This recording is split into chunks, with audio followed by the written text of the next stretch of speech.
He divorced her in front of 50 witnesses, called her defective, broken goods, said it loud enough that the entire dining room heard, loud enough that her mother-in-law stopped mid-bite, loud enough that the waiter froze with a wine bottle hovering over the table.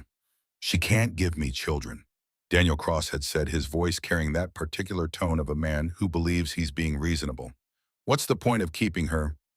6 months later, Serafina Hartley stood in a basement that smelled like formaldehyde and government-issued floor cleaner, filing autopsy reports for bodies that had been drained of every drop of blood. She had $9 in her bank account, a hole in her left shoe that let in every puddle on the Savannah sidewalk, and the attention of a 400-year-old vampire king who knew her secret. The secret Daniel never discovered in 6 years of marriage. The secret that made her infertility not a defect but a dormant power, waiting for the right catalyst. 3 weeks later, the Vampire King walked into a courtroom where Daniel was trying to reclaim her. He didn't ask permission. He simply sat down behind Serafina close enough that Daniel could see him, close enough that every person in that room felt the temperature drop 3 degrees, and he whispered 5 words loud enough for her ex-husband to hear. Let him watch what he lost. This is how Serafina Hartley went from worthless to priceless. This is how a woman with $9 and a hole in her shoe became the most protected human in the American South. This is how Daniel Cross learned that some mistakes you don't get to fix. The shoe gave up first. Not dramatically, not in a way anyone would notice from the outside. Just a slow separation of sole from leather. Right at the ball of Serafina's left foot, the kind of failure that happens when you walk 12 blocks twice a day for 6 months because bus fare costs $1.75, and you need that $1.75 for the difference between eating twice or once. October in Savannah was doing that thing it does, where the humidity refuses to acknowledge that autumn exists anywhere else in the country. The air sat thick and wet against her skin. Her blouse stuck to her spine. The hole in her shoe let in a puddle outside the coffee shop on Broughton Street, and the cold water soaked through her sock. And Serafina kept walking because stopping meant being late, and being late meant Ruth Monroe's disappointed face. And Ruth Monroe's disappointed face was somehow worse than wet feet. The Chatham County Medical Examiner's office occupied the basement level of the federal building on Montgomery Street. Serafina had been walking past it twice a day for years without knowing it existed. The entrance was around the side down a short flight of concrete stairs that always had leaves collecting in the corners, no matter how often maintenance swept them. A door with frosted glass, a placard that said, "Authorized personnel only," in letters that had faded to the point of illegibility. She'd found the job listing pinned to a corkboard at the public library. Handwritten in precise block letters on an index card that looked like it had been produced on a typewriter from 1970. Administrative assistant needed. Discretion required. Unusual hours. No experience necessary. The handwriting had been so old-fashioned that Serafina almost didn't call the number. Almost kept walking past that corkboard back to the studio apartment above the laundromat where the smell of other people's fabric softener had permanently embedded itself in her mattress. But she'd called. And Ruth Monroe had answered on the second ring, her voice rough from what Serafina would later learn was a 40-year menthol cigarette habit, and said, "You got a gap in your employment history." "I was married," Serafina had said. The silence on the other end of the line lasted exactly 3 seconds, long enough for Serafina's stomach to clench, long enough for her to think, here we go. Here's the part where I have to explain why being someone's wife was a full-time job that left no room for actual employment. Here's the part where I have to make 6 years of my life sound less pathetic than they were. Ruth said, "You start Monday, don't be late, and don't ask questions about the files marked with the red seal." That had been 6 months ago. 24 weeks of filing autopsy reports. 24 weeks of transcribing pathologist notes in a windowless office that was always exactly 64 degrees regardless of the season. 24 weeks of learning that death, despite what the movies suggested, was mostly paperwork. People died. Paperwork followed. Someone had to make sure the paperwork was accurate, complete, and stored in the correct filing cabinet. That someone was Serafina. She was good at it. Quiet, detail-oriented, invisible. All the qualities Daniel had cultivated in her during their marriage, the ones she'd hated herself for developing, turned out to be exactly what a basement morgue office needed. Ruth noticed. Ruth noticed everything, despite pretending she didn't. "You reorganized the filing system," Ruth had said one morning, 3 weeks into Serafina's employment, not looking up from the incident report she was reviewing. "The alphanumeric code wasn't cross-referencing with the digital database properly," Serafina had said. I added a tertiary identifier. Ruth had looked at her then, really looked. The kind of look that felt like being read instead of seen. Your ex-husband was an idiot, Ruth had said. Then she'd gone back to her paperwork, and Serafina had gone back to filing, and neither of them had mentioned it again. But the Red Seal files, those were different. They'd started appearing in Serafina's second week. Not in the regular filing queue, not dropped off by the courier who brought the standard intake forms from the hospital. These arrived directly on her desk, always when she wasn't looking. She'd go to the bathroom, come back, and there would be a folder, thicker than the standard ones, heavier paper, sealed with actual wax in dark crimson, the kind of thing Serafina associated with historical documents or wedding invitations from people who had more money than sense. The cases inside described deaths that didn't make sense. Bodies drained of blood without a wound large enough to account for the loss.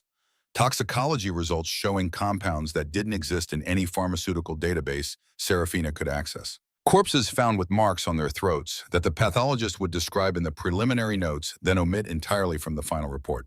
And underneath the pathologist's neat typed observations, handwritten annotations in a script Serafina didn't recognize. Notes that read like someone was tracking patterns, following connections, building a case that no official report would ever acknowledge.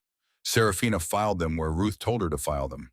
In a locked cabinet in the back room that required a key Ruth had given her on the third week, a small brass key that Serafina wore on a chain around her neck, tucked under her blouse where no one could see it. She did not ask questions, but she noticed everything. She noticed that the Red Seal cases came in clusters. 3 in 1 week, then nothing for 2 weeks, then 5 in 3 days. She noticed that the compounds in the toxicology reports were always the same. An unknown protein. Molecular structure the lab couldn't identify. Present in every victim. She noticed that the marks on the throats were always symmetrical. 2 punctures, precise, clean, the kind of precision that required either a very steady hand or a very specific tool. She noticed that the temperature in the basement corridor dropped approximately 4 degrees 6 minutes before Ruth would appear in the doorway and say, "Someone's coming, finish what you're doing and go home early." Serafina never saw who was coming. She always left before they arrived, until week 24. Serafina had stayed late to finish a backlog of transcriptions. Ruth had already gone home smoking her evening menthol on the way out, leaving a trail of smoke that hung in the stairwell like evidence. The building was quiet, the kind of aggressive silence that government buildings develop after hours, as if the architecture itself wants everyone to leave. 7:45 p.m., the overhead fluorescence hummed. Serafina's fingers moved across the keyboard, transferring the pathologist's audio notes into typed text. A 53-year-old male. Cause of death, exsanguination. No wounds consistent with the blood loss observed. Toxicology pending. She saved the file, stood, gathered the stack of Red Seal folders that needed to go to the locked cabinet. The corridor stretched ahead of her.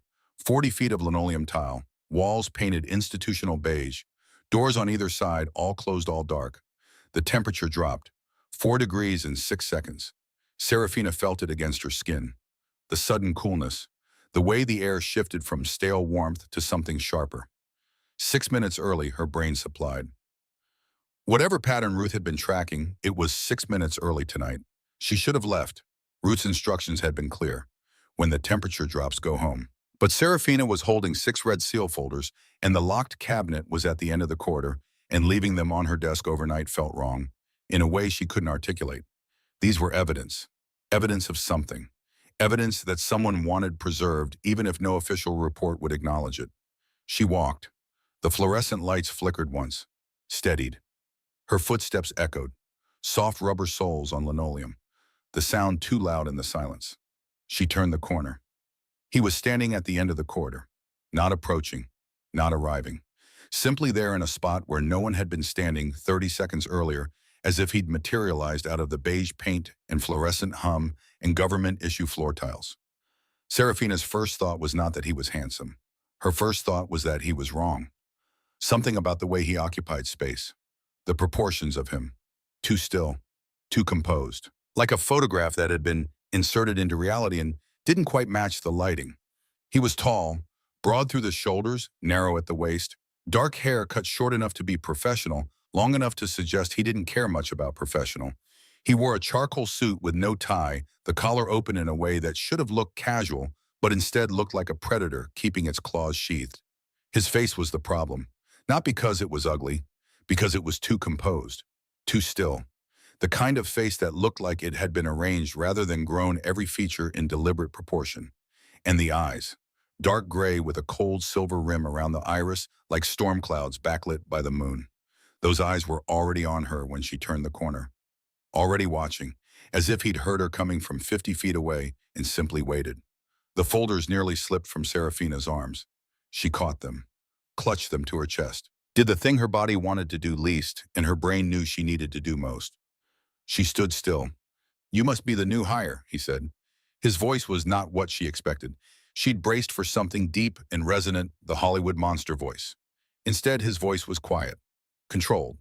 The voice of someone who had learned maybe centuries ago that speaking softly forced people to lean in, and leaning in meant they were already closer than they'd intended to be. "Serafina Hartley," she said, her own voice steadier than she'd expected. "Administrative assistant, and you are in a restricted corridor after business hours without a visitor badge." The corner of his mouth moved. Not a smile, a reaction to something unexpected, like hearing a house cat growl at a wolf. "My name is Marcus Ashford," he said. "I fund this office." Serafina blinked. She looked at the stack of red seal folders in her arms, then back at him. "You fund the medical examiner's office. Certain operations within it." His gaze dropped to the chain around her neck where the key hung, then returned to her face. "The ones you've been filing in the locked cabinet. You haven't asked a single question about those files in 6 months. That's either remarkable discipline or remarkable incuriosity, and I don't think you're incurious. I was told not to ask questions." "You were told not to ask questions about the red seal. You weren't told not to notice patterns." He took one step forward, not aggressive, deliberate, the movement soundless. His shoes on the linoleum produced nothing. No squeak, no tap, no friction, as if the floor had agreed not to acknowledge him. "You've noticed patterns, haven't you, Serafina?" The way he said her name made something clench low in her stomach. Not fear, not exactly. Something adjacent to fear that shared its neighborhood but lived in a different house. "I've noticed," she said carefully, "that the bodies in those files died in ways that don't match any pathology I've read about. I've noticed that the toxicology reports contain compounds that aren't in any database I can access. And I've noticed that someone is altering the final reports to remove details that appear in the preliminary notes." She paused. "I've also noticed that this corridor drops about 4 degrees in temperature, approximately 6 minutes before someone arrives. Except tonight you're 6 minutes early, which suggests either my observation was incomplete or the pattern changed." Both corners of his mouth moved this time, closer to a smile but still not one. The expression of someone who had just been given a gift they hadn't expected. "6 minutes," he repeated. "You timed it. I'm observant. My ex-husband trained me to be observant. He didn't mean to. He was training me to be afraid. Turns out the skill set is the same." Something shifted behind Marcus Ashford's eyes. Not pity. Serafina had learned to recognize pity the way some people recognized a change in the weather, and this wasn't it. This was closer to recognition. The look of someone who understood what it cost to turn a survival mechanism into a weapon. "I need to show you something," he said. "Not tonight. You're tired, and what I have to say requires your full attention. But soon." He reached into his jacket and interior pocket and produced a card. Matte black. No logo, no design. Just a phone number embossed in dark ink that caught the light at certain angles. "When you're ready, call this number. Someone will bring you to me. And if I'm not ready, then I'll wait." He turned to leave, and Serafina noticed for the first time that he moved without sound. Not quietly. Without sound. His shoes on the linoleum produced nothing, as if physics had taken a break just for him. He stopped at the end of the corridor. "Still facing away from here. One more thing," he said. "The man who drives past your building at 2 in the morning, the one in the silver sedan, he's been photographing your windows for the last 9 days." Serafina's heart stopped. "I've had someone watching him." Marcus continued, his voice still quiet, still controlled. "He is not a threat I will allow to reach you, but you should know that he's escalating." The corridor was empty by the time Serafina's heart started beating again. Daniel. She stood in the silence of the basement, holding red seal files against her chest, a black card in her free hand, and the certain bone-deep knowledge that everything she understood about the world had just developed a crack. And through that crack, something was looking back at her. She did not call the number that night. Serafina went home, double-locked her door, checked every window, sat on her bed with the lights on until 3 in the morning, turning the black card over in her fingers. Matte, expensive cardstock. The kind of thing you ordered from a printer who didn't advertise prices on their website. The number was embossed, not printed. She could feel it under her fingertips. 10 digits, a local area code. At 3:15, she put the card in the drawer of her nightstand, took 2 ibuprofen for the headache blooming behind her eyes, slept for 4 hours. In the morning, she went to work, filed reports, transcribed notes, ate a sandwich at her desk that cost $2.17 from the convenience store 3 blocks away. She did not look at the corridor. On the second day, she did look. It was empty. On the third day, she found a sealed envelope on her desk that hadn't been there when she'd gone to the bathroom. Inside was a single photograph taken from a high angle showing a silver sedan parked across the street from her building. The timestamp on the photo was 2:17 in the morning. Through the car's windshield, illuminated by the glow of his phone, she could see Daniel's face. The face she'd woken up next to for 6 years.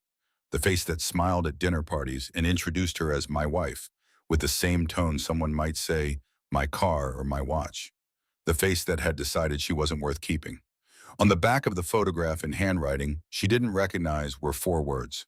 He hired a locksmith. Serafina picked up her phone, took the black card from her desk drawer where she'd moved it that morning, called the number. It rang twice. Serafina, Marcus Ashford's voice. That same quiet control. He'd answered as if they were continuing a conversation rather than starting one. He hired a locksmith, she said. I know, that's why I left the photograph. I wanted you to have the information without me making the decision for you. He paused.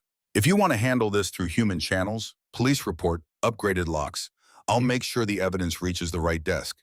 If you want something more comprehensive, come to me. What does comprehensive mean? It means I tell you what I am, what this office really does, why your blood pressure drops 3 points every time you walk past the locked cabinet, which is not a normal physiological response, and suggests something about your biology that I need to confirm. Another pause.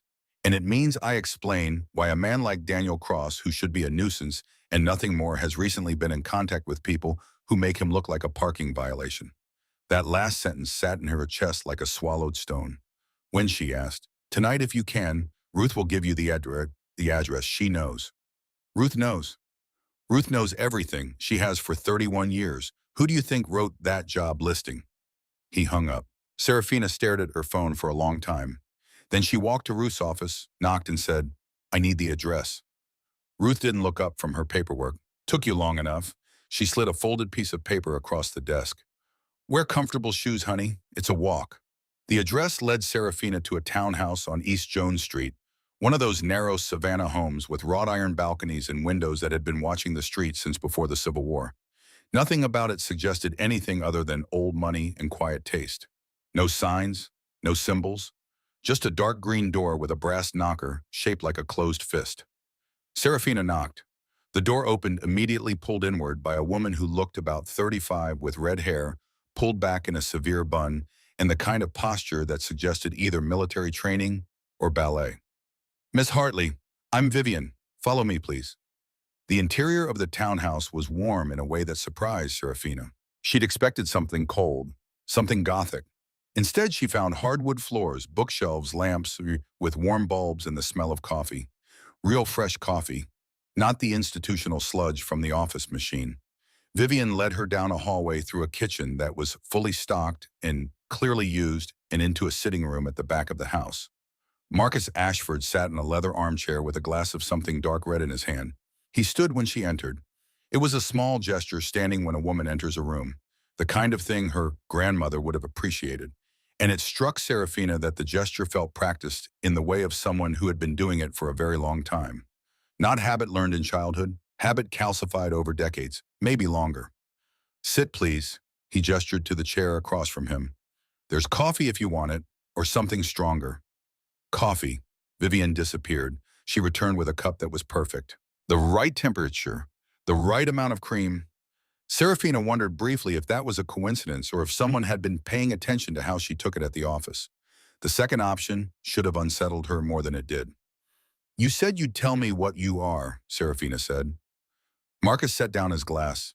He leaned forward, elbows on his knees, and those gray silver eyes held hers without blinking.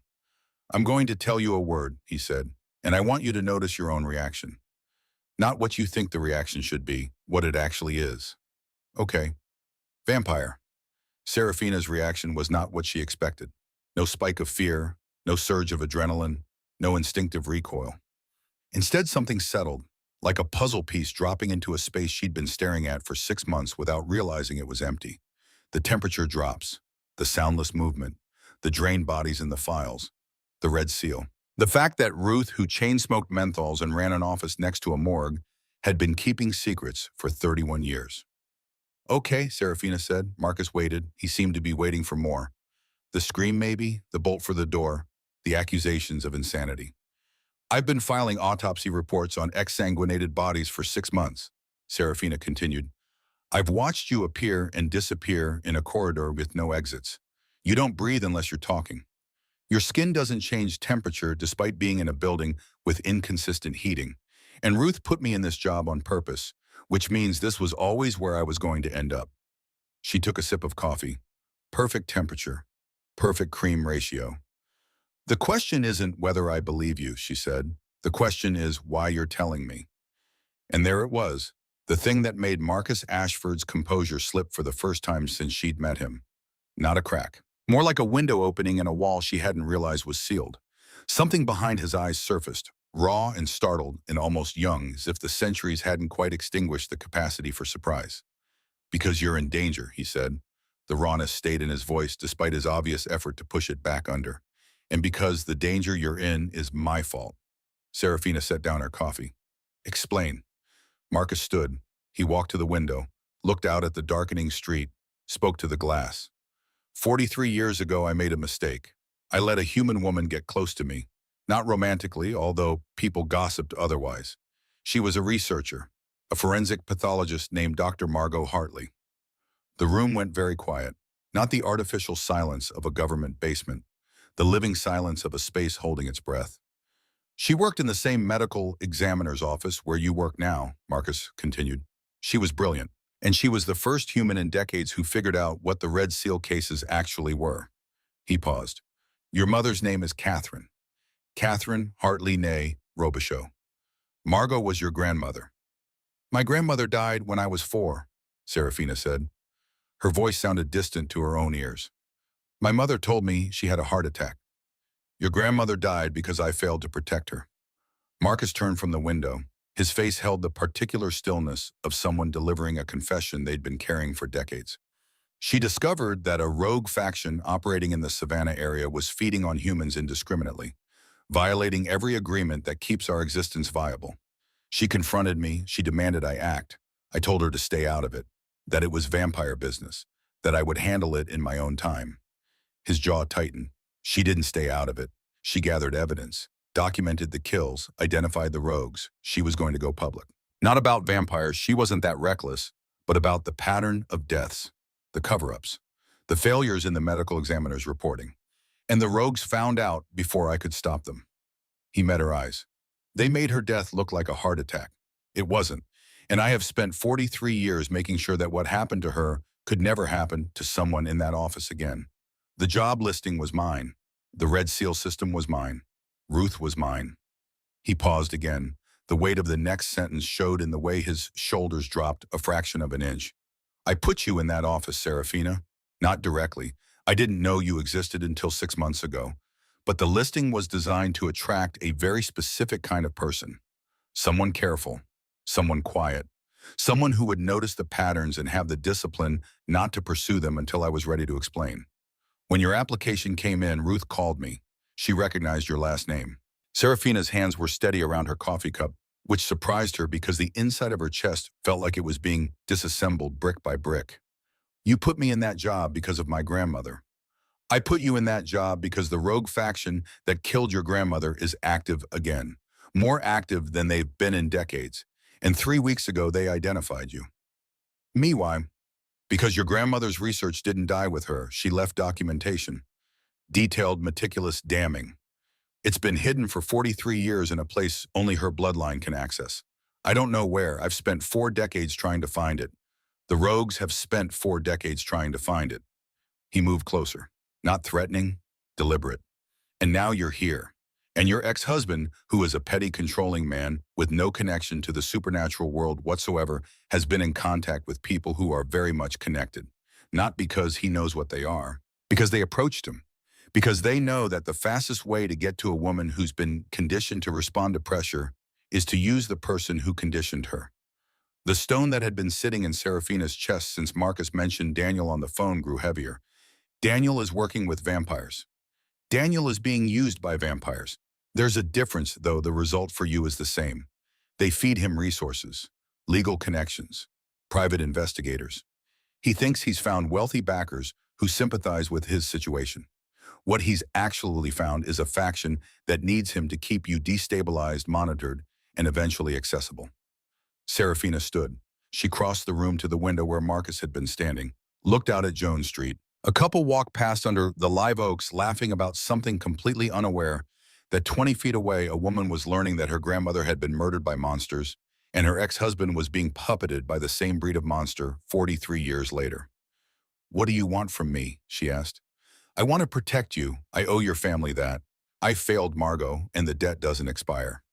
"That's guilt, not a plan." "The plan," Marcus said, moving to stand beside her at the window close enough that she could feel the subtle coolness that surrounded him. Not cold, just a few degrees below room temperature, a body that generated less heat than it should. "The plan is for you to help me find your grandmother's research before the rogues do. The plan is for me to dismantle the faction that killed her and neutralize the threat to you permanently." He paused. "And the plan, if I'm being completely honest, is for me to figure out why every instinct I've developed over 400 years of careful isolation is telling me that letting you walk out of this house tonight would be the worst decision I've ever made. And I've made some catastrophic ones." Serafina looked at him. This close, she could see details she'd missed in the basement corridor. A thin scar along his hairline barely visible. The faintest asymmetry in his jaw, as if it had been broken once and healed slightly wrong. The shadows under his eyes that had nothing to do with sleeplessness and everything to do with the particular fatigue of someone who has been awake for a very long time. He was not beautiful. She wanted to be precise about that. He was compelling in the way that a building on fire is compelling. You couldn't look away, but the looking carried weight. "I have conditions," she said. "Of course you do. You don't make decisions for me, not about my safety, not about my schedule, not about anything. You give me information and I decide what to do with it. I spent 6 years with a man who thought he knew what was best for me. I'm done with that model regardless of species." Marcus's expression did something complicated. Several things moved behind his eyes at once. None of them the condescension she'd been bracing for. "Agreed," he said. "What else?" "You tell me everything, not what you think I can handle. Everything. The moment you start filtering information to protect me, we're done." "That will be difficult. Some of what I know is genuinely dangerous to hear." "I didn't say it would be comfortable. I said it was a condition." He studied her for a moment that stretched longer than it should have. "Your grandmother used to say something similar," he said. "She told me that the only thing more dangerous than the truth was a well-intentioned lie. I didn't listen to her either." He paused. "I'll do better this time." Serafina extended her hand. It was a deliberate choice. A handshake, not an embrace. A negotiation, not a surrender. Marcus took it. His grip was firm, his skin cool. And when their hands met, Serafina felt something she'd been expecting to feel ever since he'd said the word vampire. A current, not electric, not supernatural in any way she could identify. More like the sensation of touching a wire that was carrying information. A transmission she couldn't decode. Marcus felt it too. She saw it in the way his fingers tightened almost imperceptibly before he let go. "Tomorrow," he said, "Ruth will brief you on the parts she knows. I'll fill in the rest. And Serafina?" He walked her to the front door where Vivienne was already waiting with a car idling at the curb. "I've assigned 2 of my people to your building. Not inside, outside. They will not enter your home, monitor your phone, or interfere with your life in any way. They are there for one purpose: to make sure the rogues don't reach you and Daniel doesn't get brave." Serafina stepped onto the porch. The Savannah night was warm and smelled like jasmine and river water, and the particular ghost of something that might have been history or might have been grief. "Marcus," she said, turning back, "my grandmother's research. If we find it, what happens?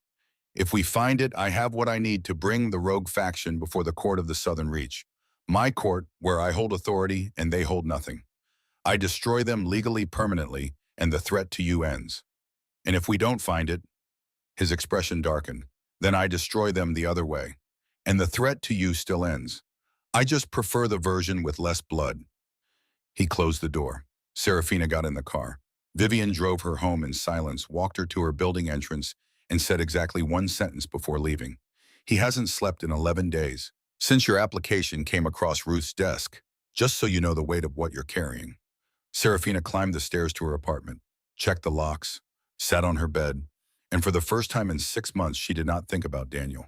She thought about a grandmother she barely remembered, a woman who had walked into a world of monsters and demanded they behave, a woman who had been killed for it, a woman whose research, whatever it contained, was apparently still dangerous enough that two factions of vampires were willing to go to war over it. Serafina Hartley had spent 6 years being managed, being diminished, being handled. She was done being handled. Outside her window, the city moved through its evening routine. Cars passing, voices drifting up from the street, the distant sound of a train whistle from the industrial quarter. And somewhere in that city, standing watch in the shadows, two vampires were making sure that Daniel Cross and his new backers didn't get within 100 yards of her door. The hole in her shoe didn't matter anymore. The $9 in her bank account didn't matter anymore.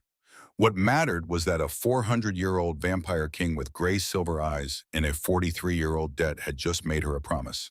And Serafina had the distinct impression that Marcus Ashford did not break his promises. Not anymore. Not after what breaking one had cost him.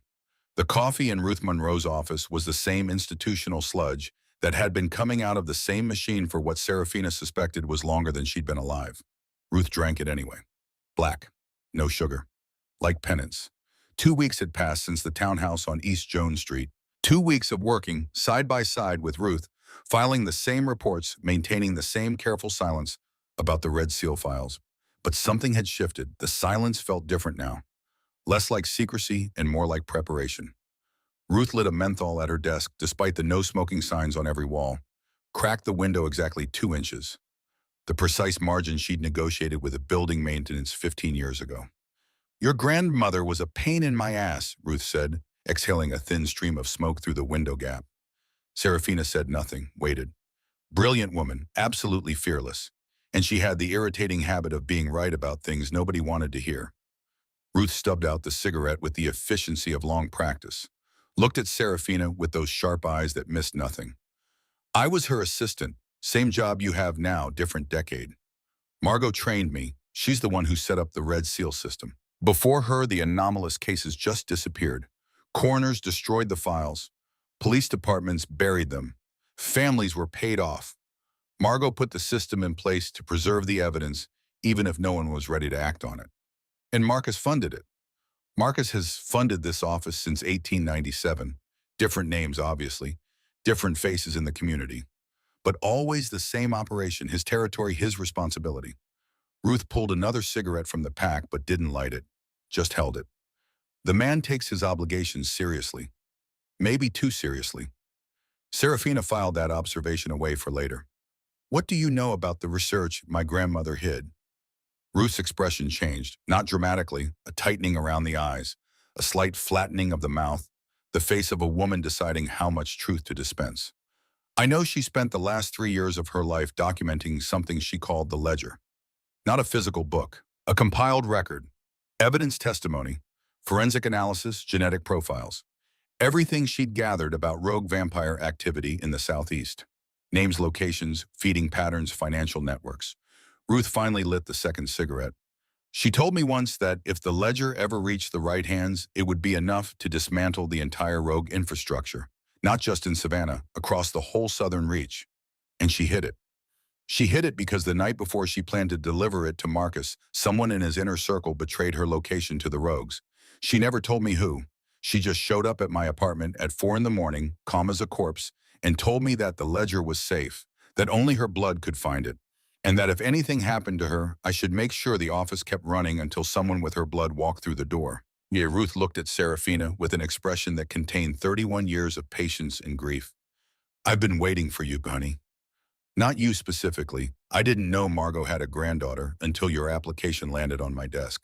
But I've been keeping the lights on, filing the red seals, watching for the person Margot promised would come. The weight of that statement settled on Serafina's shoulders like a physical thing. Someone in Marcus's inner circle betrayed her, she said. Not a question. That's the part that keeps me awake, Ruth said. Whatever Margot found, it was bad enough that someone close to the king decided she needed to die rather than let it reach him, which means either the betrayer is still in Marcus's circle or they've been replaced by someone equally compromised. She paused. Either way, there's rot near the top. And until you find the ledger and prove who it was, you can't fully trust anyone in his court, including him. You trust him. I trust that his guilt over Margot is genuine. Guilt is a reliable motivator. Ruth crushed out the cigarette.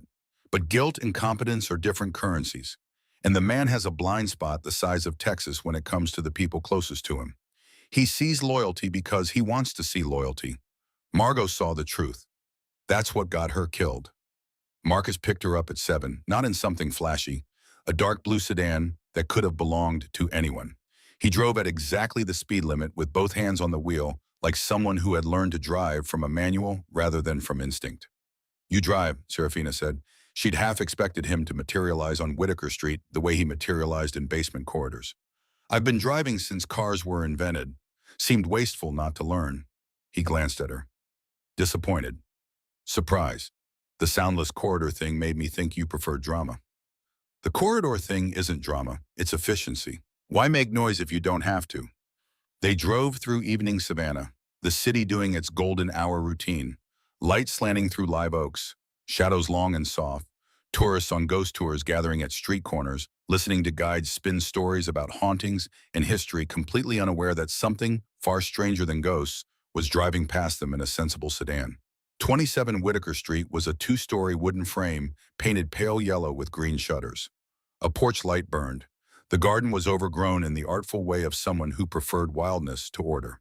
And along the south wall, beneath the bay window on the second floor, a wall of jasmine climbed a trellis that looked original to the house. Marcus parked across the street, killed the engine. His hand stayed on the steering wheel a moment too long. You don't have to come in, Serafina said. I'm not coming in. I'll be here. He looked at her. This is your blood, Serafina. Whatever Margot left, she left it for someone like you. I'm the man who failed her. I don't get to be part of the recovery. She got out of the car before she could respond to that, because responding would have meant acknowledging the grief in his voice. And if she acknowledged it, she might have to acknowledge her own. The professor's name was Dr. Arthur Clement. He was 71, a retired historian who specialized in Savannah's antebellum period. He opened the door in a cardigan and reading glasses with the cautious friendliness of a man who wasn't expecting visitors, but was too polite to say so. Serafina told him the truth, or a version of it. My grandmother lived here in the early 80s. She passed when I was small. I'm trying to reconnect with her memory, and I'd love to see the garden if that's all right. I know it's late, and I apologize for the intrusion. Dr. Clement's face softened. Margot Hartley, he said, surprising her. The previous owners told me about her. Brilliant woman by all accounts. And the jasmine out back. He shook his head. I've never been able to kill it. Not that I've tried. It's the most resilient plant I've ever seen. Come in. Come in. Take all the time you need. The garden was small, enclosed by a brick wall, and the jasmine dominated the south side completely. In the dark, its white flowers glowed faintly, and the smell was so thick Serafina felt like she was breathing through cloth. She stood at the base of the trellis, closed her eyes. The jasmine knows the card had said. She pressed her palm against the wall beneath the vine, felt the old brick, rough and warm even at night. Nothing happened. She moved her hand lower, to the soil line where the jasmine roots disappeared into the earth. Her fingers pushed into the dirt, damp and rich, and she felt along the base of the wall. There, a brick that was slightly recessed. She pushed it, felt it give, sliding inward an inch before catching on something. She pressed harder. A click. The brick beneath it shifted, revealing a narrow gap in the foundation wall, barely wide enough for a hand. Serafina reached in. Her fingers found metal. A box, small like a cigar box wrapped in something waterproof. She pulled it out, heavy for its size. The wrapping was oilskin still intact after 4 decades. Inside the oilskin was a tin box. And inside the tin box was a leather journal, a USB drive in a sealed plastic bag, and a folded letter addressed to no one. Serafina opened the letter. her grandmother's handwriting, angular, precise, familiar in a way that made her chest hurt. If you are reading this, you are my blood. The journal contains what I could not trust to any machine. The drive contains what I could not trust to paper. Together they are the ledger. Everything I found, every name, every kill, every trail of money and influence that the rogue faction has used to operate inside Marcus Ashford's territory for the last 40 years. But the most dangerous thing in this box is not the evidence against the rogues. It is the evidence of who helped them.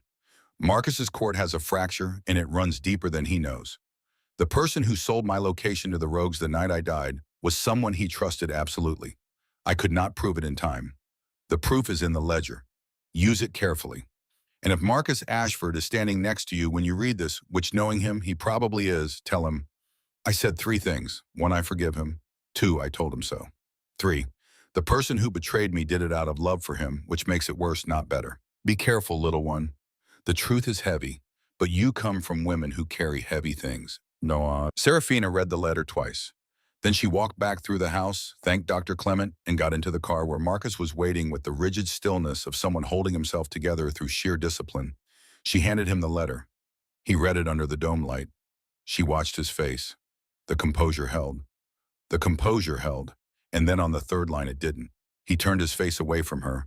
His hand came up to press against his mouth, and his shoulders moved once. A single convulsion of something he swallowed before it could escape. They sat in the car on Whitaker Street for 11 minutes without speaking. Then Marcus started the engine and drove them to the townhouse where Vivian was waiting, where the coffee was fresh, where the work of dismantling a 43-year-old conspiracy began at 10:14 on a Thursday night in Savannah, Georgia. The journal was everything Margot had promised. Serafina spent 2 days going through it while Marcus's technology specialist, a vampire named Theo, who looked 19 and was actually 105, cracked the encryption on the USB drive. Margot's handwriting filled page after page. Dates, locations, names, victim profiles, forensic details so specific that Serafina could reconstruct entire crime scenes in her mind just from reading the notes. But more than that, financial records, bank transfers, shell companies, a network of money flowing through legitimate businesses and ending up in accounts that funded what Margot called the operation.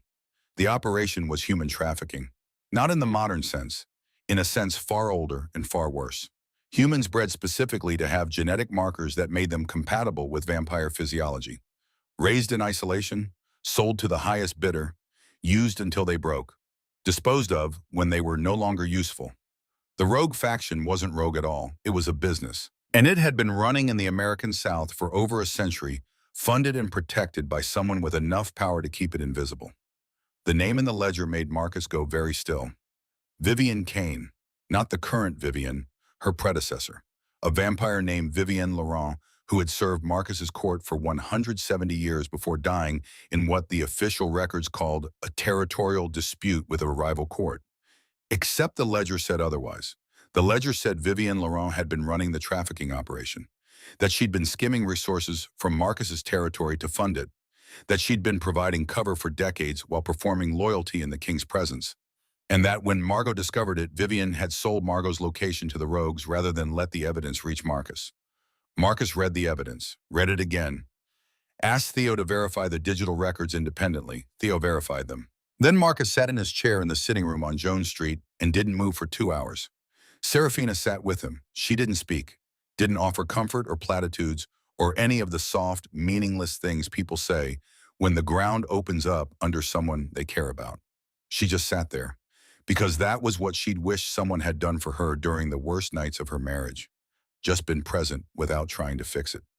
At the 2-hour mark, Marcus spoke. She was with me for 170 years, he said. His voice was flat, scraped clean. She was the first person I turned.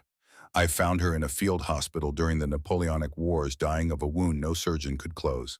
I gave her the choice. She chose to live. And for 170 years, she was the person I trusted most in the world. Serafina waited. The letter said she did it out of love for me, Marcus continued. That doesn't make it forgivable. It makes it comprehensible. There's a difference. He stood. The flatness left his voice, replaced by something harder. Margot found evidence that Vivian had been running a parallel operation, allowing rogues to feed freely in exchange for intelligence about rival courts. Vivian believed she was protecting me, strengthening my position by weakening others. She didn't see the bodies. She didn't see your grandmother's body. What are you going to do? I'm going to call a session of the Court of the Southern Reach. I'm going to present the ledger, and I'm going to let the court decide Vivian Laurent's fate. Because if I decide it myself, I will want to destroy everything she built, and she deserves a trial more than I deserve the satisfaction. He looked at Serafina. But first we need to deal with Daniel. The motion arrived by courier at 9 in the morning. Legal documents in a manila envelope. Daniel's attorney's letterhead. Cross versus Hartley. Motion to annul the divorce decree on grounds of mental incapacity and undue influence. Serafina read it twice. The language was careful. Clinical. It painted a picture of a woman who had been emotionally unstable at the time of the divorce, who had made decisions while under the influence of unnamed outside parties, who had hidden assets and misrepresented her mental state to the court. It was lies. All of it. But they were well-dressed lies, the kind that looked at them good on paper. The hearing was scheduled for 4 days from now, day 22, the same day as the vampire court session.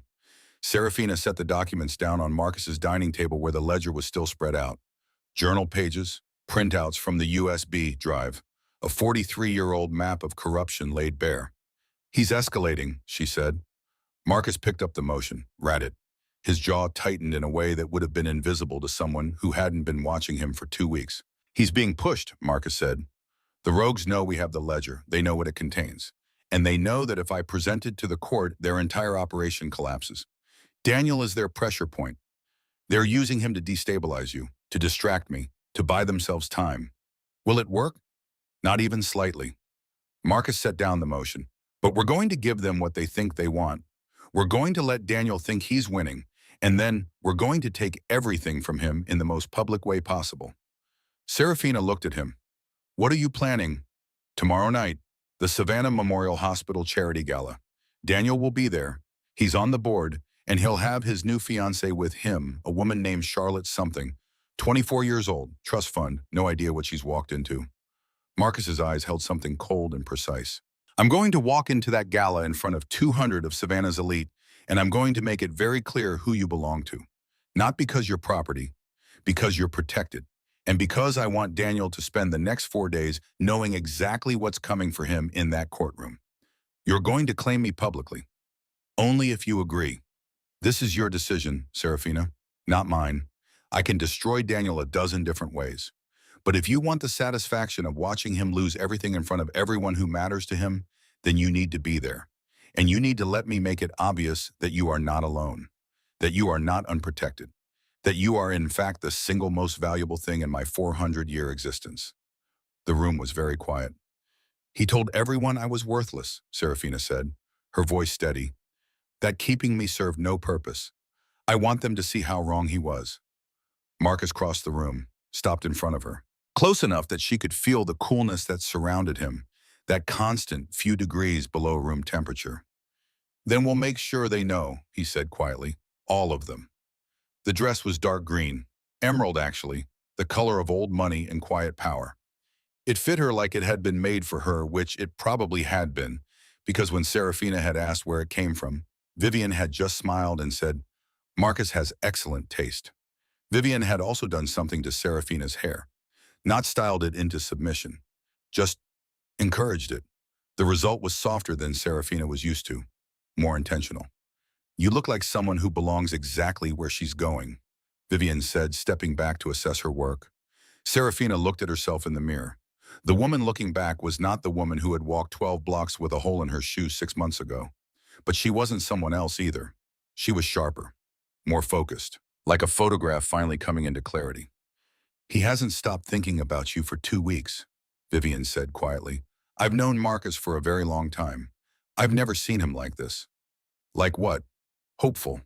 The Savannah Memorial Hospital Charity Gala was held in the ballroom of the DeSoto Hotel, a historic building with chandeliers and marble floors and the kind of polished elegance that money produced when it had been accumulating for generations.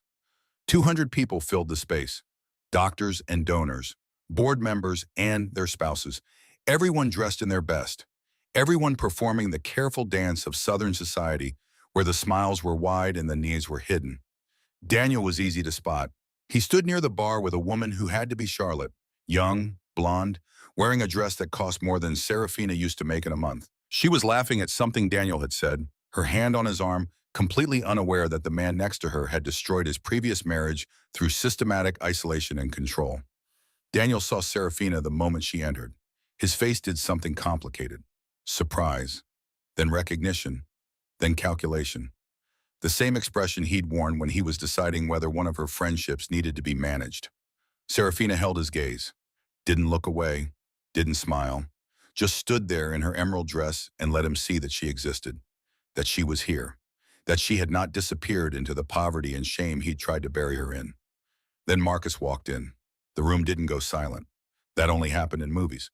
But there was a shift, a subtle redistribution of attention, the way a space reacts when someone important enters. Marcus wore black, a suit that probably cost more than Serafina's rent for a year. No tie. The collar open in that way he had of suggesting formality while refusing to perform it completely. He crossed the ballroom like he owned it, which given the amount of money his various shell companies had probably donated to this hospital over the decades he might actually have. He stopped in front of Serafina. "You look devastating," he said quietly, "just for her." Then he turned to face the room, raised his voice just enough to carry, "Excuse me, I need everyone's attention for a moment." The conversations didn't stop immediately, but they stuttered. People turned. A few board members who clearly recognized Marcus from previous events nudged their companions. The room found its way to quiet. "My name is Marcus Ashford," he said, his voice carrying that same quiet control it always carried, the kind of voice that didn't need to shout to be heard. "Some of you know me, most of you don't. That's fine. You're about to." He turned to Serafina, held out his hand. She took it. "This woman," Marcus said, "is Serafina Hartley, and I want to make something very clear to everyone in this room. She is under my protection. She is under my care. And she is, as of this moment, the single most important person in my territory." He looked directly at Daniel. "Anyone who challenges that in court, in business, or in any other arena will answer to me, personally. And I promise you that is not a conversation you want to have." The ballroom was completely silent now. Serafina felt every eye in the room on her, felt the weight of 200 people trying to understand what they were witnessing, felt Daniel's stare like a physical thing burning across the space between them.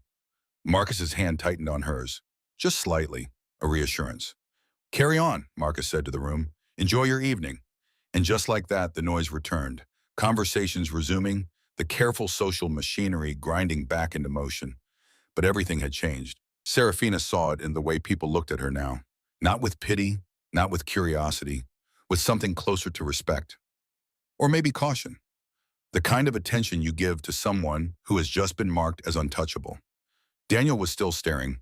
His face had gone through several more complicated expressions and landed on something that looked like rage wrapped in disbelief, wrapped in the dawning understanding that he had miscalculated badly. Charlotte was tugging on his arm, saying something Serafina couldn't hear. Daniel ignored her. Marcus leaned close to Serafina, his breath cool against her ear. "Do you want to leave, or do you want to stay and watch him try to process this?" "Stay," Serafina said. "Definitely stay." They stayed for an hour. Marcus introduced her to people whose names she would never remember. Board members and donors and a few individuals who gave Marcus looks that suggested they knew exactly what he was, even if they couldn't say it out loud. And through it all, Daniel watched. He tried to approach twice. Both times someone intercepted him.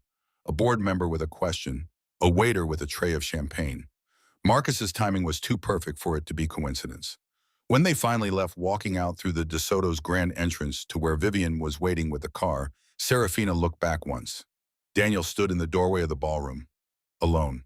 Charlotte had apparently given up and found someone else to talk to. He looked smaller than she remembered, less like the man who had controlled 6 years of her life and more like what he actually was. A petty, insecure man who had mistaken cruelty for strength and was only now beginning to understand the difference. "Let him watch," Marcus said quietly, following her gaze. "Let him see what he lost. Let him spend the next 4 days knowing that when that courtroom door opens, I'm going to be sitting behind you. And there's nothing he can do about it." Serafina got in the car. Vivian drove them back to the townhouse. And for the first time since the divorce, Serafina felt something unfamiliar spreading through her chest. Not happiness, not yet, but the space where happiness could grow. The knowledge that she was not alone, that she was not powerless, That the man who had tried to erase her had just been erased himself in front of everyone who mattered. The townhouse was quiet when they returned. Theo had gone home. Vivian disappeared upstairs to her quarters. It was just Serafina and Marcus in the sitting room where this had all started 2 weeks ago. The ledger still spread across the dining table. Evidence of 43 years. Proof of betrayal and murder, and a trafficking operation that had destroyed hundreds of lives. But right now, Serafina couldn't think about any of that. Right now, all she could think about was the way Marcus's hand had felt in hers. The way he'd looked at Daniel with that cold precision. The way he'd said, "the single most important person in my territory," like it was fact instead of declaration. "You didn't have to do that," she said. Marcus was pouring coffee. He didn't look up. "I wanted to. You made me a target. You were already a target. I made you a protected target. There's a difference." He handed her the cup. Perfect temperature. Perfect cream ratio. She still didn't know how he did that. "I waited 400 years, Marcus said quietly. 400 years of careful distance. Of not letting anyone get close. Of building walls so high that nothing could touch me. And then Ruth called me 6 months ago and said your name, and every single one of those walls started developing cracks." He sat down across from her. "I told myself it was guilt, that I owed your grandmother a debt, that protecting you was just fulfilling an obligation I'd failed to meet 43 years ago. And maybe that's how it started, but that's not what this is anymore." Serafina set down her cup. "What is it?" "You know what it is." His eyes held hers, gray silver in the lamplight. "You felt it when we shook hands in this room. That current, that transmission. It's not just biology, Serafina. It's not just the genetic compatibility that makes you able to exist in my world without being consumed by it." He leaned forward. "It's you, your mind. The way you look at problems and find solutions no one else sees. The way you survived 6 years with a man who was trying to break you and came out of it sharper instead of shattered. The way you didn't flinch when I told you what I was. You just adjusted. Like the universe had finally started making sense. I'm not my grandmother. I know. Margot was a force of nature. Brilliant and terrifying and absolutely certain she was right about everything. And she was right. That's what made her terrifying."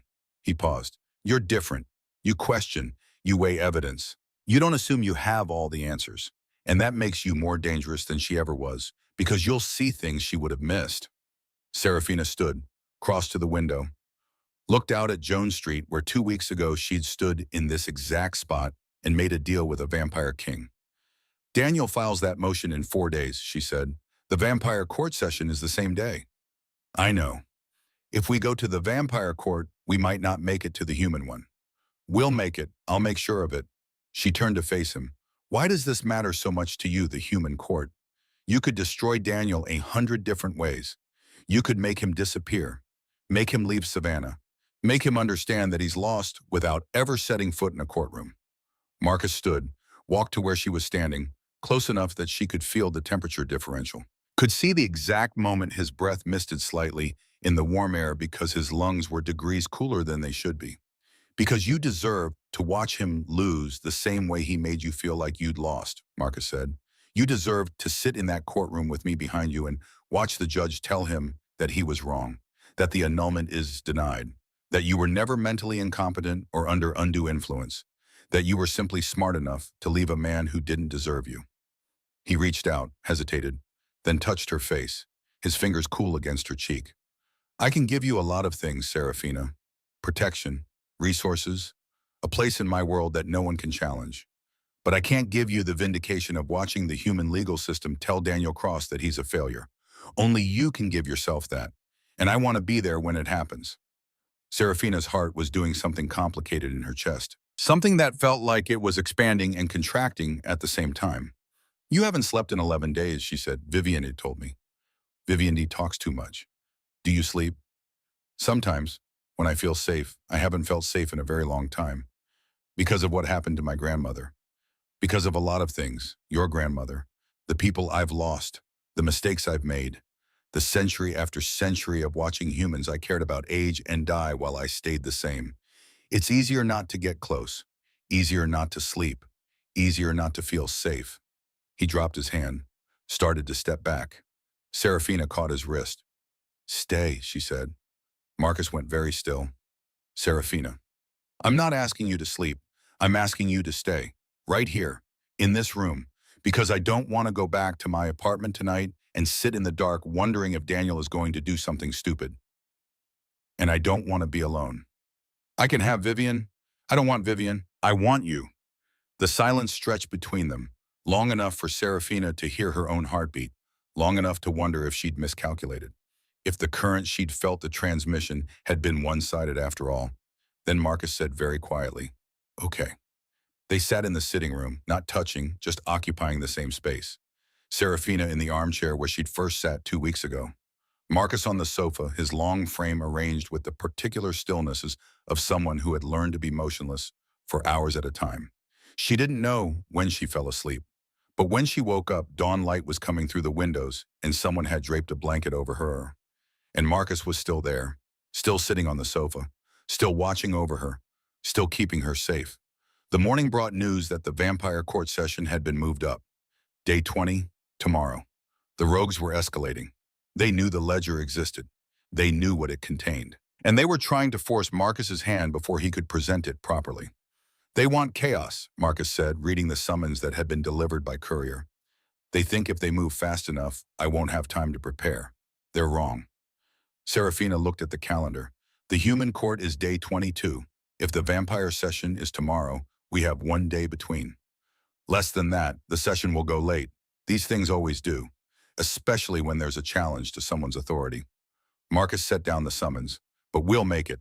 I promised you that courtroom, Serafina, and I don't break promises. Not anymore.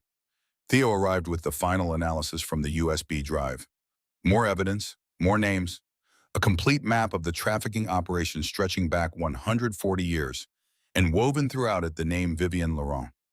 Not the current Vivian who poured coffee and drove Serafina. The previous one, the betrayer. The one who had sold Margot's location 43 years ago. Is this enough? Serafina asked, looking at the evidence spread across the table. It's more than enough, Marcus said. This is everything the court needs to issue a posthumous judgment, to acknowledge that Vivian Laurent violated every law we have, to make it official that she was a traitor. And the current Vivian, Marcus was quiet for a moment. She took the name in honor of her predecessor. That's how it works in our world. When someone falls, their name can be claimed by someone who wants to carry the legacy forward. The current Vivian believed she was honoring a loyal servant. She didn't know the truth. Will she still be loyal when she finds out? I don't know. That's what tomorrow will tell us. Serafina stayed at the townhouse again, not in the sitting room this time. Marcus had offered her a proper guest room, bed, bathroom, everything she might need. But before she went upstairs, she found him in his study, a room she hadn't seen before. Books floor to ceiling, a desk that looked like it had been carved from a single piece of mahogany, papers and maps and what looked like correspondence dating back centuries. Can I ask you something? She said from the doorway. Marcus looked up from the document he was reviewing. Always. You said Vivian Laurent was the first person you turned, that you found her dying in a field hospital, that you gave her the choice. Yes. Did you love her? He was quiet for a long moment. Then, I thought I did. For about 50 years, I thought what we had was love. But it wasn't. It was gratitude. She was grateful to me for saving her life, and I was grateful to have someone who understood what I was. We confused gratitude for love, and it took us both a very long time to figure out the difference. When did you figure it out? When I met Margot. He set down the document. Not romantically. I never had those feelings for your grandmother, but Margot made me understand what it felt like to be truly known. To have someone look at me and see not the vampire king, not the 400-year-old immortal, but the person underneath. The one who made mistakes, who carried grief, who was just trying to do better than the century before. He looked at Serafina. Vivian never saw that person. She saw the king. She made every decision based on what she thought would protect or elevate the king. And in doing so, she destroyed the very thing she thought she was preserving. You don't know that the current Vivian will betray you. No, but I know that carrying that name creates expectations. And tomorrow when she learns what her predecessor did, she'll have to decide who she wants to be. The loyal lieutenant who keeps the name and all its baggage. Or someone new. Serafina stepped into the study. For what it's worth, I think she's more than just a name. What makes you say that? Because she makes my coffee perfect.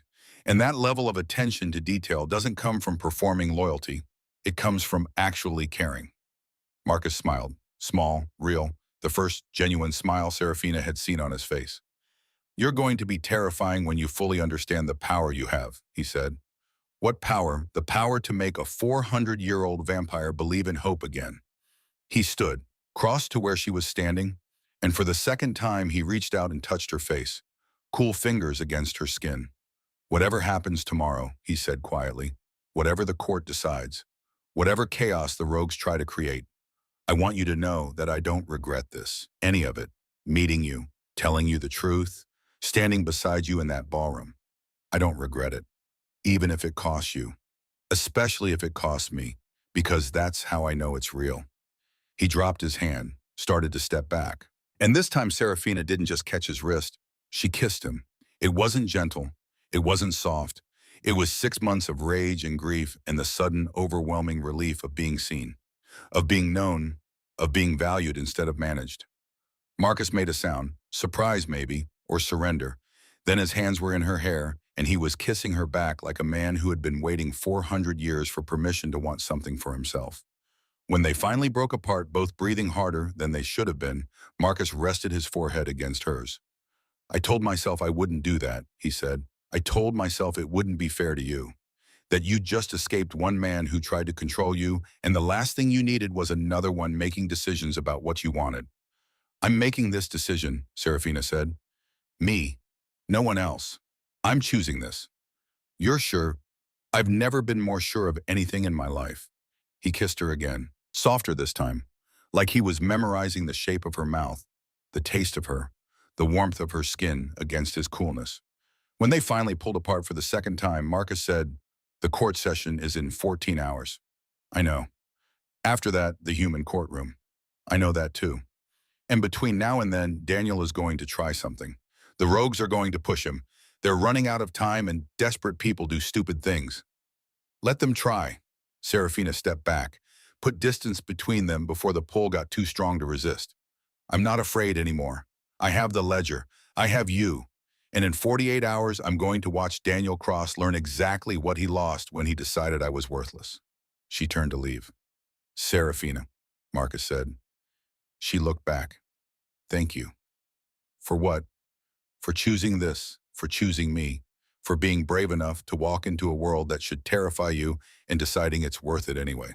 Serafina smiled, small, real, the first genuine smile she'd felt on her own face in longer than she could remember. "You're worth it," she said. Then she went upstairs to the guest room, climbed into bed, and slept deeply for the first time in 6 months. Because 2 floors below, a 400-year-old vampire king was sitting in his study surrounded by evidence of betrayal and proof of murder and the complete dismantling of a century-old trafficking operation. And he was smiling. The knock came at 5 in the morning. Serafina woke to darkness and the sound of someone moving in the hallway outside her room. She opened the door to find Vivian standing there fully dressed, her face pale. "They took him," Vivian said. "Utenina." "Who did Daniel? The rogues took Daniel 2 hours ago from his home." Serafina's heart stopped. "Where's Marcus?" "Already gone. He got the alert and left immediately. He told me to keep you here, to keep you safe." But Serafina was already moving, already pulling on clothes, already knowing exactly what this was. The rogues had Daniel, which meant they were going to use him as leverage, which meant the court session in 12 hours had just become a rescue mission, and Marcus had gone alone. Serafina was in the car before Vivian could finish the sentence about staying safe. "He told you to keep me here," Serafina said, buckling her seatbelt, "but he didn't order you not to drive me if I insisted on going." Vivian stared at her for exactly 3 seconds. Then something shifted in her expression. Not quite a smile, more like recognition. "You sound like Margot," Vivian said. "Good." They drove through pre-dawn Savannah, the city still sleeping, streets empty except for delivery trucks and the occasional taxi. The GPS led them south toward the industrial district, where the old warehouses hunched against the river like forgotten monuments. Marcus had left a trail, not accidentally. He'd known Serafina wouldn't stay behind, known Vivian would eventually cave, so he'd made sure they could follow. The abandoned hospital sat at the edge of the district, 5 stories of crumbling brick and broken windows. A building that had been scheduled for demolition 3 times and somehow kept surviving through bureaucratic delays and missing permits. Serafina understood why the moment she saw it. Vampire property. Had to be. The kind of real estate that existed in legal gray areas where human oversight never quite reached. Vivian parked 2 blocks away, killed the engine. I need you to understand something, Vivian said. If we go in there, we're walking into a trap. They took Daniel specifically to draw Marcus out, to force him into a confrontation before the court session. They're hoping he'll do something that violates vampire law, something that gives them grounds to challenge his authority. Then we don't let him violate vampire law. It's not that simple. If Daniel is hurt, if they've done anything to him, Marcus will want blood, literally. And if he takes it without court approval, he's no better than the rogues he's trying to destroy. Serafina looked at the hospital. Dawn was starting to break, pink light touching the upper windows. My grandmother spent 3 years gathering evidence because she believed in doing things the right way, Serafina said. She could have gone to the media, could have exposed everything in a way that would have forced immediate action. But she didn't. She built a case. She followed the rules. Because she understood that justice isn't the same thing as revenge. She opened the car door. I'm not going to let Marcus throw away 43 years of guilt and growth because Daniel Cross is too stupid to understand when he's being used. Vivian followed her out of the car. They approached the hospital from the east side, a service entrance with a door that hung crooked on broken hinges. The smell hit Serafina immediately. Rot and mildew, and something underneath that was distinctly copper. Blood. Old blood, the kind that had soaked into concrete and could never quite be scrubbed away. The interior was worse. Hallways with peeling paint. Gurneys rusted to the point of collapse. Equipment that looked like it belonged in a museum of medical horrors. And sounds. Voices drifting down from somewhere above. Marcus's voice. Cold and controlled, and carrying that particular edge that meant he was seconds away from violence. Serafina followed the sound. Up a stairwell that groaned under her weight. Down a corridor where the fluorescent lights flickered in patterns that made her head hurt. The voices were coming from what must have been an operating theater. Double doors, small windows reinforced with wire mesh. Serafina looked through the glass. Marcus stood in the center of the room, surrounded. 6 vampires in a loose circle, and sitting in a chair behind them, hands zip-tied, mouth bleeding from a split lip, was Daniel. He looked smaller than she remembered, diminished. The man who had controlled 6 years of her life reduced to a pawn in someone else's game. One of the vampires was speaking. A woman. Tall, elegant, with dark hair, and the kind of beauty that felt calculated rather than natural. You can't touch us, Marcus, not without court approval, not without violating every law you claim to uphold. So here's what's going to happen. You're going to walk out of here. You're going to present your little ledger to the court, and we're going to present him. She gestured to Daniel, a human witness, ready to testify that you've been using undue influence on Serafina Hartley, that you've manipulated her into believing she's in danger, that you've isolated her from her legal husband and poisoned her mind against him. The court will have to investigate. And during that investigation, your authority will be suspended, and in that suspension will disappear. Along with every piece of evidence you think you have. Marcus didn't move, didn't react. His face held that terrible stillness that meant he was calculating exactly how many seconds it would take to kill everyone in the room. You're assuming, Marcus said quietly, that I care more about vampire law than I do about the woman you're using him to threaten. We're assuming you care about your reputation, your position, the court you've built over 4 centuries. Are you really going to throw all of that away for a human without hesitation? The woman laughed. Then you're more far gone than we thought. How disappointing. Serafina pushed open the door. Every head turned. Marcus's face did something she'd never seen before. Terror, pure, undiluted terror, not for himself, for her. Serafina, get out. No. She walked into the room, Vivian behind her. I'm not leaving, and you're not going to do anything that violates vampire law, because that's exactly what they want. She looked at Daniel, at the blood on his lip, the fear in his eyes. Did you know, she asked him, did you know they were vampires when you agreed to help them? Daniel's face was answer enough. He'd known.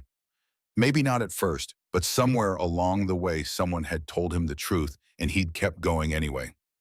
You knew, Serafina said, and you helped them anyway, because you wanted me back, not because you loved me, Because you couldn't stand the idea that I'd left, that I'd chosen to be alone rather than be with you.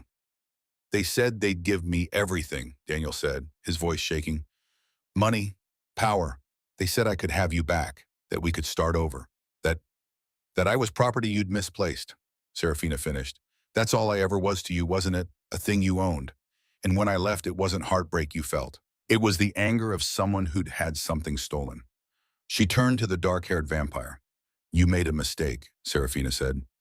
You assumed Marcus was the only threat, that if you neutralized him, I'd be easy to manipulate. But my grandmother didn't hide the ledger in a place only her blood could access, because she thought I'd need a vampire to protect me. She did it because she knew I'd be smart enough to use it. She pulled a folded piece of paper from her jacket, the letter from the Jasmine Garden, Margot's handwriting. This ledger contains 43 years of evidence. Evidence that the court will absolutely listen to. Evidence that doesn't need Marcus's testimony to be valid. Evidence that names every single one of you, your financial networks, your feeding patterns, your kills. The dark-haired vampire's expression changed. You don't know what you're... I know exactly what I'm holding, and I know that in Serafina checked her phone. 6 hours, the court of the Southern Reach will be in session. And I know that Marcus doesn't need to touch any of you to destroy you. He just needs to present the evidence. And I'm going to be the one presenting it. She looked at Marcus. You told me your grandmother made you understand what it felt like to be truly known, Serafina said. To have someone see not the vampire king, but the person underneath. The one trying to do better than the century before. She held his gaze. I see that person, Marcus, and that person doesn't break vampire law. That person doesn't give these parasites the satisfaction of watching him fall. That person walks out of here, leaves Daniel to face the consequences of his choices, and lets the court do what it was designed to do. The room was absolutely silent. Marcus's eyes held hers. She could see the war happening behind them. The 400 years of controlled isolation fighting against the desperate need to protect her. The vampire king fighting against the man. Finally, he nodded, once, sharp. You heard her, Marcus said to the dark-haired vampire. We're leaving. You can keep Daniel. He chose you. He can live with that choice. He walked towards Serafina, stopped beside her, looked down at Daniel. I told you weeks ago that the danger you represented was a nuisance, Marcus said, that you were nothing more than a parking violation. I was wrong. You're not even that. You're just a cautionary tale. The story people will tell about what happens when you're too small to recognize something extraordinary when you have it. He took Serafina's hand. They walked out together. Vivian following, down the corridor, down the stairs, out into the dawn light where the city was beginning to wake up. Behind them in the abandoned hospital, Daniel Cross sat with his hands zip-tied and his mouth bleeding, and the slow dawning understanding that he'd traded whatever remained of his humanity for the empty promise of control. And he'd lost anyway. The court of the Southern Reach met in a building that looked from the outside like a decommissioned church on Broughton Street. Pale brick, arched windows, a bell tower that hadn't held a bell in over a century. Inside it was something else entirely. A circular chamber 3 stories below ground level, ringed with seats carved from dark stone that might have been granite or might have been something older. Lit by fixtures that produced light without visible flame or filament. 47 vampires sat in those seats. The full membership of the court. Representatives from territories across the South, old ones and young ones, and everything in between. And in the center of the chamber, a raised platform where the accused would stand. Serafina sat in the gallery, the only human in the room. Every eye had found her when she'd entered. Assessed, calculated, tried to understand what she was doing here. Marcus had made it clear. She was under his protection. She was presenting evidence. And anyone who challenged her would answer to him. The dark-haired vampire from the hospital was already on the platform, along with 5 others. The rogues who had been running the trafficking operation. Who had killed Margot. Who had tried to use Daniel as leverage. They stood with their hands clasped behind their backs, no restraints. Vampire law didn't require physical bonds. The court itself was the bond. Leaving would mean forfeiting any claim to territory protection or rights within the Southern Reach. It would mean becoming truly rogue, truly hunted. Marcus stood at the prosecutor's position, a podium carved from the same dark stone as the seats. He wore black, no tie, the collar open, looking exactly like what he was. A king bringing charges against those who had violated his territory. The court recognizes Marcus Ashford, king of the Southern Reach, said a voice, an older vampire, gray-haired, sitting in the highest seat. State your charges. I bring charges of unauthorized feeding, human trafficking, murder, and conspiracy to undermine the authority of this court, Marcus said, his voice carrying through the chamber. Not loud, just absolutely clear. I bring evidence spanning 140 years, evidence gathered by Dr. Margot Hartley, a human pathologist who identified the pattern of kills and the network supporting them. Evidence that was hidden for 43 years and has now been recovered. He gestured to Serafina. She stood, walked to the platform, carried the ledger in her arms like it weighed what it actually represented. 43 years of her grandmother's life, hundreds of victims. A legacy of pain and the determined hope that someday someone would use it to demand justice. This is the ledger, Serafina said, her voice smaller than Marcus's, more human, but it carried anyway. My grandmother compiled it between 1980 and 1983. It contains documented evidence of kills, financial transfers, and the network of vampires who enabled and profited from human trafficking. She said it on the platform. It also contains evidence that the operation was funded and protected by someone in Marcus Ashford's inner circle, a vampire named Vivian Laurent, who served as his lieutenant for 170 years before betraying him to protect the operation she'd built. A murmur ran through the chamber, vampires leaning toward each other, whispered conversations. The gray-haired vampire raised a hand. Silence fell. These are serious charges, he said. Do you have proof beyond the documentation? Do you have testimony? I have my grandmother's voice, Serafina said. She nodded to Theo, who was operating the chamber's audio system from a control booth. He pressed a button, and Margot Hartley's voice filled the chamber. My name is Dr. Margot Hartley. I am recording this on October 12, 1983. If you are hearing this, I am dead, and the people responsible for my death are listening to evidence they thought they'd buried. The recording ran for 20 minutes. Margot's voice, calm, clinical, laying out everything she'd found. The kills, the patterns, the financial networks, the names, and at the end, the betrayal. I was scheduled to meet Marcus Ashford tomorrow morning, to deliver this evidence, to ask for his protection while the court investigated. But tonight someone called me, someone who knew about the meeting, someone who told me to stay home, to wait, that Marcus would come to me instead. A pause. I know what that means. I know who made that call, and I know that by tomorrow I'll be dead, and this will look like a heart attack, and no one will investigate because I'm just a human who worked too hard and stressed herself into an early grave. Another pause. Longer. But I'm leaving this because my granddaughter will find it someday, and she'll be smart enough to use it. And when she does, I want the court to know that Vivian Laurent sold my location to the rogues, that she protected this operation for 170 years, that she believed she was serving Marcus by strengthening his position through intelligence gathered from the trafficking network. She was wrong. And I genuinely hope, that when she finally understands what she's done, it destroys her. The recording ended. The chamber was absolutely silent. Serafina looked at the accused vampires on the platform, at the dark-haired woman who had threatened Marcus in the hospital, at the 5 others who had built fortunes on human suffering. My grandmother believed in justice, Serafina said. She believed that evidence mattered, that the truth properly documented and properly presented would be enough. I'm here to prove she was right. The gray-haired vampire looked at Marcus. You've heard the evidence. What sentence do you request? Execution, Marcus said. No hesitation. For all 6, death by sunlight exposure, immediate. Another murmur, this one carrying shock. Execution was rare in vampire law, reserved for the worst violations, for those who threatened the very structure that kept vampire society functional. The court will deliberate, the gray-haired vampire said. The deliberation took 11 minutes. When the court reconvened, the verdict was unanimous. Guilty on all charges. Sentence execution by sunlight. To be carried out at dawn day 21.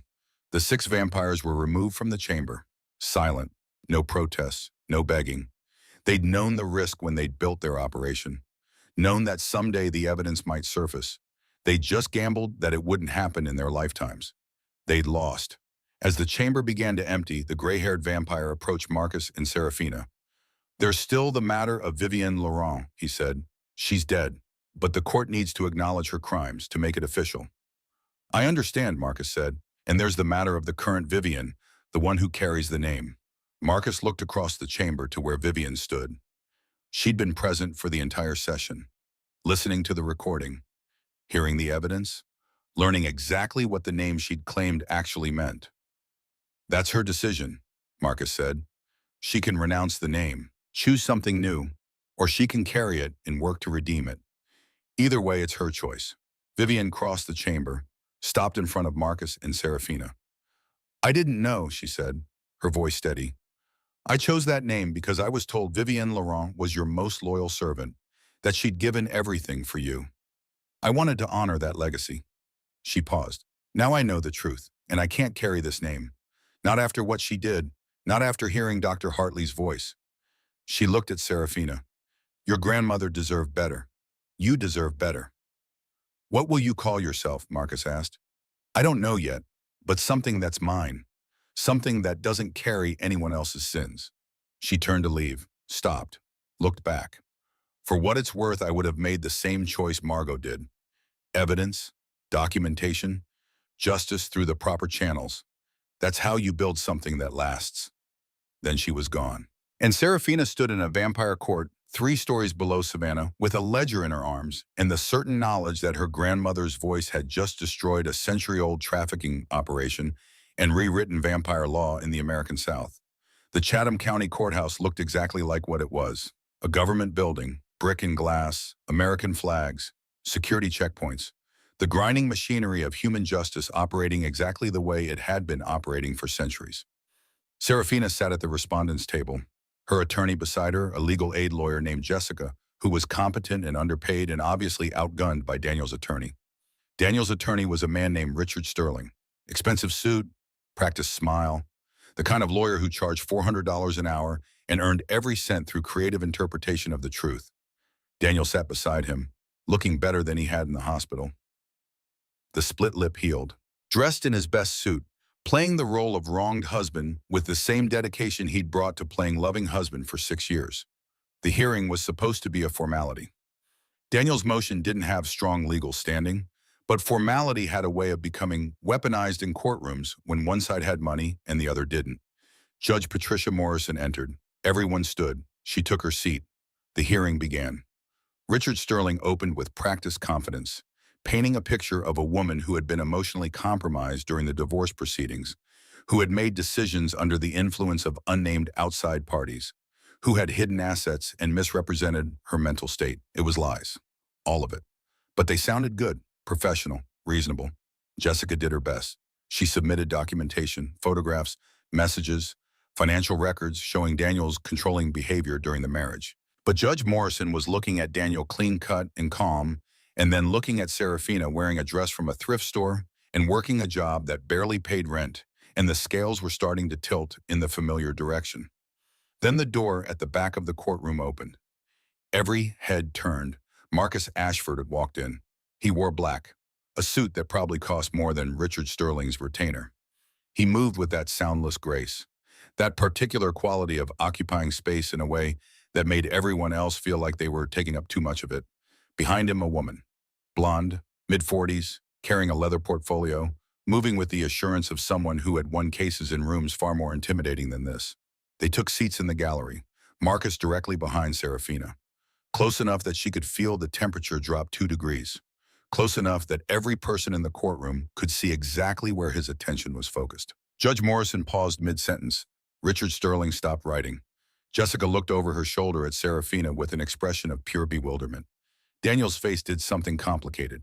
Panic wrapped in recognition, wrapped in the dawning understanding that he had miscalculated badly. The blonde woman stood. Your Honor, my name is Sienna Vale. I represent interests allied with the respondent. I'd like to submit additional documentation relevant to this hearing. Judge Morrison frowned. Counsel was not on the original filing. We're entering as amicus curiae, Your Honor. The documentation pertains to the petitioner's conduct during and after the marriage, as well as financial connections that are directly relevant to the motion before the court.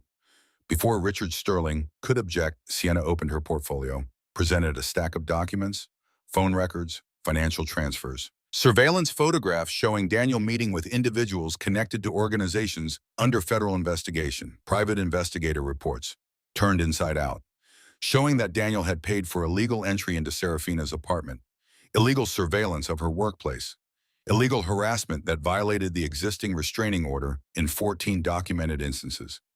Judge Morrison reviewed the documents. Richard Sterling reviewed the documents. Daniel's face went through a sequence of expressions: confusion, anger, denial, and then when he looked across the courtroom and finally truly saw Marcus Ashford looking back at him, fear. Marcus's gaze was steady, unhurried. He looked at Daniel the way you look at a math problem you solved a long time ago and have no interest in revisiting. Then Marcus leaned forward, close enough to Serafina that she could feel his breath against her ear.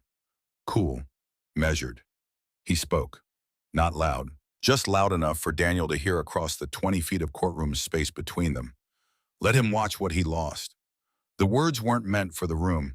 They were meant for her and for Daniel. A statement and a promise and a reminder all at once. Serafina felt something settle in her chest. Not vindication, not triumph, relief. The specific physical relief of a weight being redistributed, shared, carried by someone who had the strength for it and the willingness to use that strength without asking for anything in return. Judge Morrison looked up from the documents. Mr. Sterling, does your client have an explanation for these records? Richard Sterling looked at Daniel. Daniel looked at Marcus. Marcus looked back with the patient expression of someone who had all the time in the world. Your Honor, Daniel started. I'm not asking you, Mr. Cross. I'm asking your attorney. Richard Sterling cleared his throat. Your Honor, without time to review these documents in detail. The documents are quite detailed, Mr. Sterling. They show a pattern of harassment surveillance and what appears to be conspiracy to commit multiple felonies. They also suggest that your client has been in contact with individuals involved in ongoing federal investigations. She set down the documents. I'm denying the motion for annulment. Denied with prejudice, which means Mr. Cross cannot refile. Furthermore, I'm modifying the existing restraining order to make it permanent. Mr. Cross is not to contact, approach, or communicate with Mrs. Hartley in any way. Any violation will result in immediate arrest.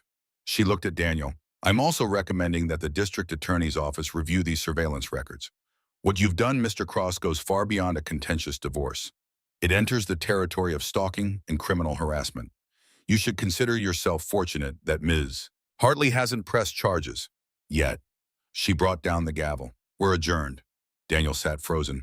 His attorney was already packing up, already calculating how to distance himself from a client who had just been publicly exposed as a criminal. Marcus stood, offered his hand to Serafina. She took it. They walked out of the courtroom together. Sienna following. Jessica looking dazed but pleased.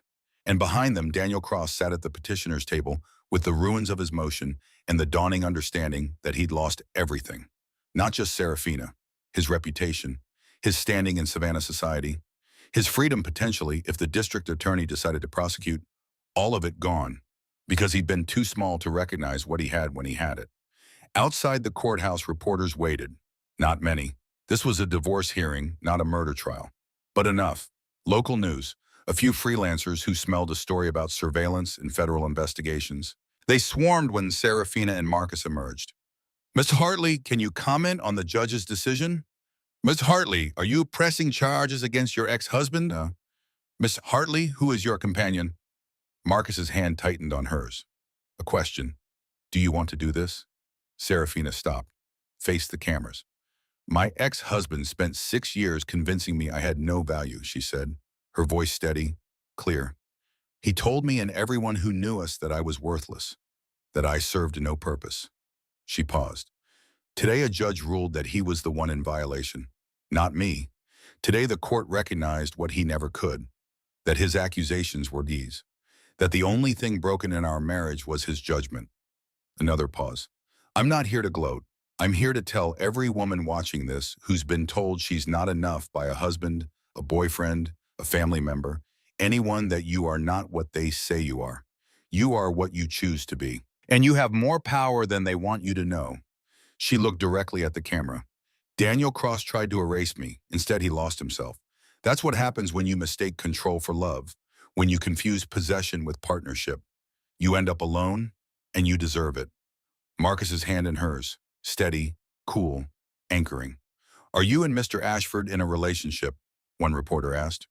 Marcus answered before Serafina could. Mrs. Hartley is under my protection and has my complete support. Beyond that, her personal life is her own business. He looked at the reporters with that same cold precision he'd used on Daniel in the courtroom. And I'd suggest that anyone interested in her personal life remember that she's just demonstrated exactly how she handles people who try to control her narrative. I wouldn't recommend testing her patience. They walked to the car. Vivian was waiting behind the wheel. She'd already chosen a new name, Serafina noticed. The embroidered initials on her jacket no longer read VK. They read EO, Elena Laurent, not abandoning the past, transforming it. The drive back to the townhouse was quiet. Serafina watched the city pass. The same streets she'd walked for 6 months with a hole in her shoe. The same buildings she'd passed on her way to file autopsy reports in a basement that smelled like formaldehyde. Everything looked different now, not because the city had changed, because she had. The nursing program at Savannah State University had accepted her application in week 9. Full scholarship, anonymously funded. Serafina knew exactly who had funded it, but the paperwork listed it as the Margot Hartley Memorial Scholarship for Non-Traditional Students. The first time she'd seen her grandmother's name on official university letterhead, she'd cried for 20 minutes. Marcus had held her, said nothing. Just been present while she processed 43 years of grief compressed into a single moment of recognition. She'd moved into the townhouse in week 7, not because Marcus had asked, because it had stopped making sense to maintain 2 residences when she spent every night at his place anyway. She'd kept the studio apartment for a month after moving out, just in case, just to have the safety net. Then she'd let it go, because safety nets were for people who were afraid of falling, and Serafina wasn't afraid anymore. Ruth had retired in week 10, handed over the ME office to a new manager, spent her last day smoking menthols and telling Serafina stories about Margot. She'd be proud of you, Ruth had said, not because you found the ledger, because you used it exactly the way she hoped someone would, with precision, with patience, with absolute conviction that the truth matters. The new position had been created specifically for Serafina, vampire-human liaison to the court of the Southern Reach. Her job was to help navigate the intersection between vampire law and human law, to make sure that when the 2 worlds touched, they did so without leaving bodies behind. It was perfect. It used everything she'd learned in 6 months of filing Red Seal reports, everything she'd learned in 6 years of surviving Daniel, everything she'd learned in 3 months of watching Marcus balance centuries of tradition with the desperate need to evolve. The office was on the 2nd floor of the townhouse, windows overlooking the garden where Elena had planted new jasmine, a desk that was actually Margot's desk, rescued from storage and refinished.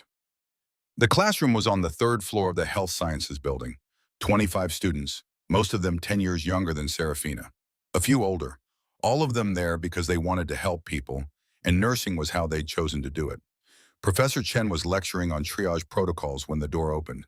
A late arrival slipped in, took a seat in the back row. Serafina glanced up from her notes.